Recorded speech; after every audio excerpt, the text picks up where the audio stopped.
Sampurasun, Kang Sadayana. Selamat sore. Saya di sini pribadi mau menanyakan. Kebetulan reng-rengan kita di sini lagi pada ngopi. Makanya kita di sini mau menanyakan. Mungkin ada sepertinya di dukun atau yang apa kita nggak tahu. Kita tanya aja ke reng-rengan yang di sini tentang arti sesajen yang sering dipertanyakan atau sering orang-orang awam seperti saya menanyakan apa itu sesajen, apa benar untuk karuhun ataukah untuk siapa sesajen. Mari kita jalan ke sana kawan-kawan. Assalamualaikum, sampurasun. Waalaikumsalam. Mana Kang? Ya, sampish. Rimitis. Nyarira, besok kamu jalan. Baik telepon tak aktif. Malang teh guludug. Kemah. Iya, jadi reng-rengan anu kami teh aya pertarosan kan sering lamun misalkan aya nu kamasukan atau aya nu naon teh sok di hayang sasajen sananya nu kamasukan teh kitu tah. Makana coba pengertian sasajennya sebenarnya teh bener ajang nu kaasupanana pengertianana yang apa emang bener jang karuhuna gitu. Coba dijelaskan tentang arti sesajen. Eta teh jang saha? Jang orang, jang anu kaasupan, apa emang jang anu bener-bener karuhun? Kebanyakan gini kan, orang-orang dahulu kan ya, menggunakan sesajen itu di setiap malam Jumat. Dikarenakan orang-orang yang sudah meninggal katanya datang ke rumah kita. Kebanyakan kan orang dulu kalau masih percaya ya ke bidang-bidang hal seperti itu, ya mengadakan sesajen lah. Mungkin sampai saat ini masih dilakukan. Masih ada sebagian yang masih melakukan. Makanya saya kan mau bertanyakan juga. Bener, saya juga mau bertanyakan. Mang Adit kan baru bilang sekarang gitu. Penasaran juga sih seperti apa kan penjelasannya. Oke, mudah-mudahan saya bisa menjawab dengan tepat dan benar ya, sesuai kemampuan dan pengalaman yang saya pernah dulu lakukan. Sesi pertanyaan ini mengenai sasajen. Ya guys, sasajen. Sasajen teh aya kopi pahit, kopi amis, kembang tujuh rupa, aya endognya, kelapa, bakakak, menyan dan lain-lain.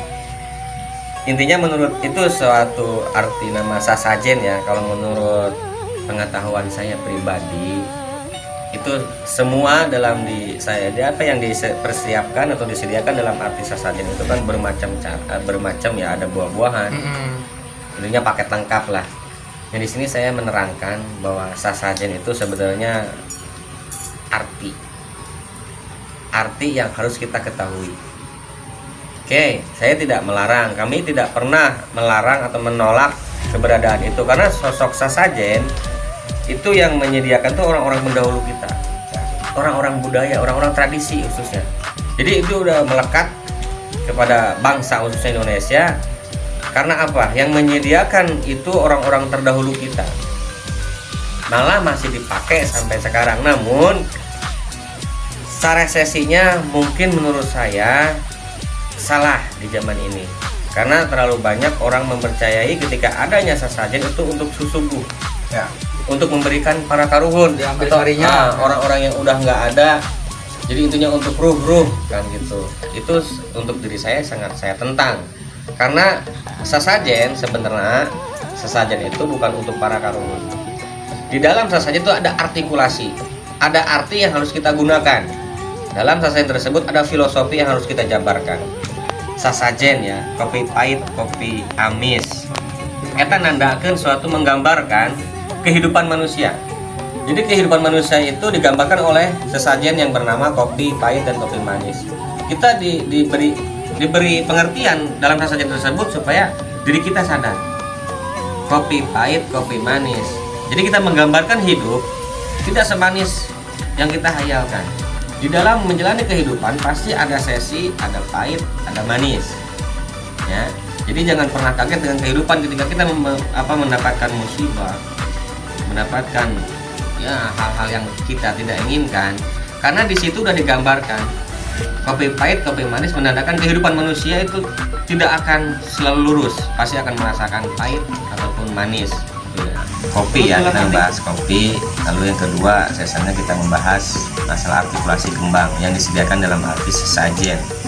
Ya tadi kembali kepada diri kita, sebenarnya itu gambaran, filosofinya kita artikan untuk kehidupan kita, intinya gitu. Jadi menggambarkan Seakan-akan sesajen itu memerintahkan bahwa Anda tuh selaku makhluk hidup, manusia khususnya, harus bisa meniru yang apa disediakan. Karena itu kan warisan para leluhur ya, itu yang menyediakan orang-orang pendahulu kita, yang mungkin para waliullah, para wali yang dulu pernah. Jadi seakan-akan menjadikan sesajen tersebut itu hanya batu loncatan aja untuk menggambarkan atau mencerdaskan atau menyadarkan diri kita tuh harus seperti apa. Dalam sesi kembang 7 rupa tadi, 7 warna, 7 bau, wewangian.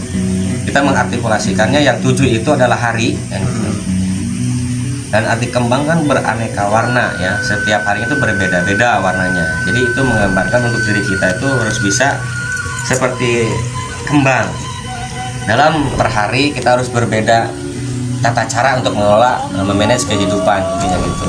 Makanya berupa-rupa warnanya kan tidak sama, biarpun namanya satu sama kembang, tapi dalam sesi warna pun udah berbeda kan. Itu menandakan manusia itu dalam setiap hari jangan membawa hal yang sama, bawalah hal yang berbeda intinya gitu. Biarpun tetap kembali ke semula dalam artikulasi yaitu kembang ya, seperti kita manusia kan, tapi harus banyak beraneka ragam, sesinya mengejar pengalaman intinya gitu. Dalam wewangian, nah orang hidup seperti kita ini, kita semua orang hidup, kita harus bisa memberikan manfaat. Seperti bunga kan sangat manfaat ketika memberikan wewangian kepada makhluk. Nah, apa salahnya untuk kita kejar, kita pakai silsilah kembang yang tadi, kehebatan atau kelebihan kembang tadi yang telah yang telah diberikan oleh Allah, kelebihan dari bunga yaitu wewangian. Nah, kita selaku orang hidup selain mengelola kehidupan setiap hari kita harus berbeda, beraneka ragam. Dalam sesi wewangian itu memberikan supaya mencontohkan kepada manusia, berikanlah kehidupan Anda selaku kehidupan manusia yang bisa bermanfaat bagi orang lain. Jadi cek bahasa Sunda teh mah hirup urang teh kudu loba mere seungit, ulah loba ting mere bau, ngarah hirup urang lempeng. Sing lobakeun kahadean dilakukeun gitu. Makanya setiap ucapan teh kudu seungit. Contoh lamun dagang. Contohlah dagang pindang ya. Namun dengan berbahasa orang kasar ataupun kotor, yakin mulai daek meuli. Contoh, anjing meuli pindang gua. Bagong ka dieu sia. Bangsat. Mun teu meuli deganen ku aing. Itu suatu bahasa kan.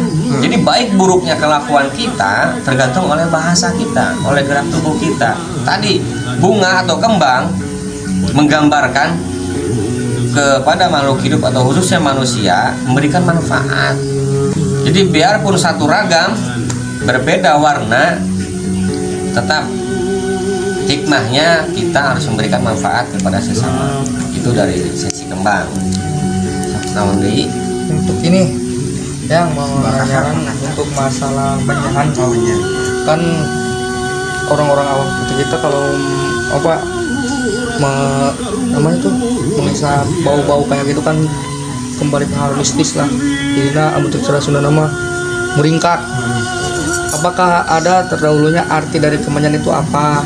Itu kan biar kita semua paham. Atau emang benar buat memanggil hal mistis? Nah, itu maksudnya apa? Emang untuk memanggil hal-hal seperti itu atau ada arti yang lain gitu?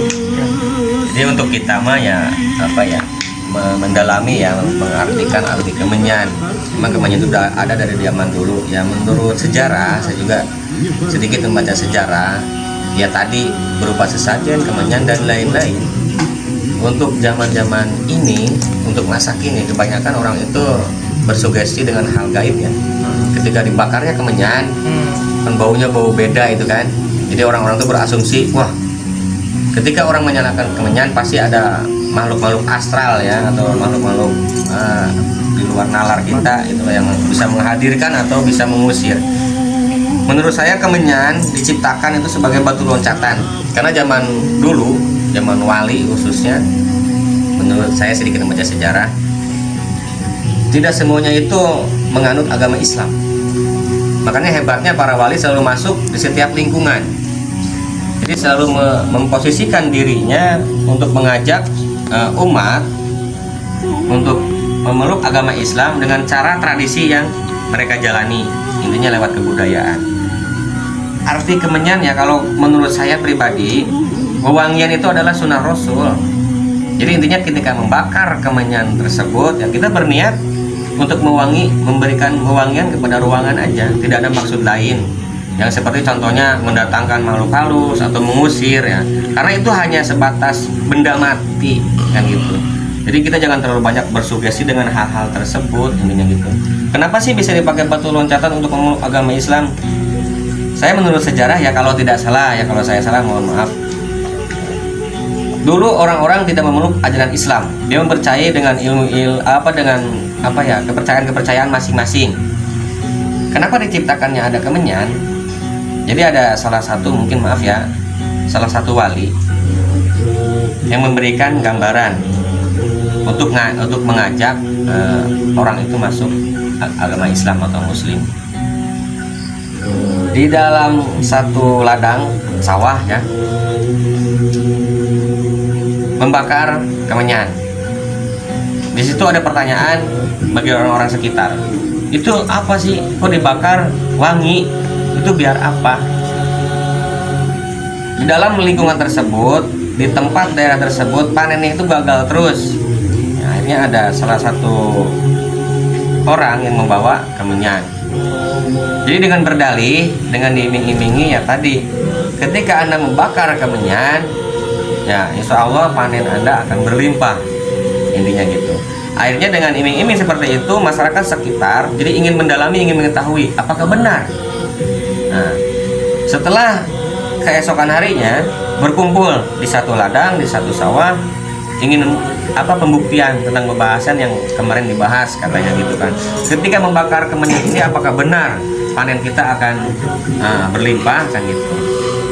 Padahal itu udah ada berniat, itu hanya batu loncatan aja. Caranya gimana? Ya, pertama dibakar.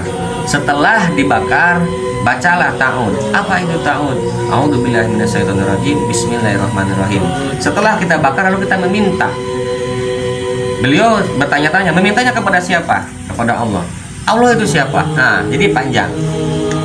Jadi singkatnya, kemenyan itu digunakan oleh para pendahulu kita, benda untuk menjadikan batu loncatan agar masyarakat sekitar masuk ke memeluk agama Islam.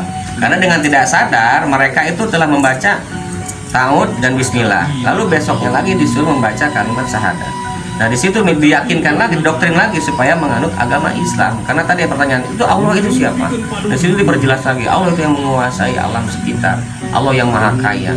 Makanya kalau meminta dengan cara ini, nah itu jadi kemenyan artikulasinya sebagai batu loncatan zaman dulu untuk umat memeluk agama Islam atau meyakinkan agama Islam. Itu arti kemenyan. Dan untuk kita juga memakai, cuman kita dengan dalil ya gini aja. Kalau untuk kita mah ya karena Kanjeng Rasul suka dengan wewangian. Ya kita bakar di ruangan rumah, ya itu niat kita itu aja, karena Kanjeng Rasul suka dengan wewangian.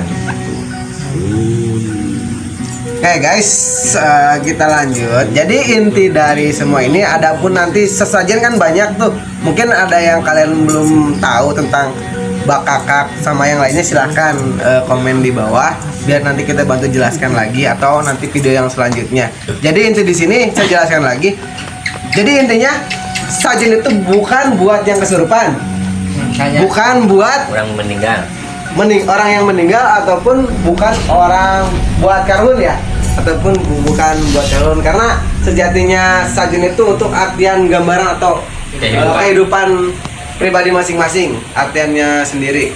Nah jadi intinya semua sajen itu bukan untuk ruh, apalagi untuk karuhun yang orang-orang pendahulu kita. Ya gitu aja dari kita. Wassalamualaikum warahmatullahi wabarakatuh. Sampurasun. Pak Buron, seni pencaksilat Macan Putih Siliwangi. Salam Rahayu. Bravo pencaksilat. Bravo. Alam olahraga.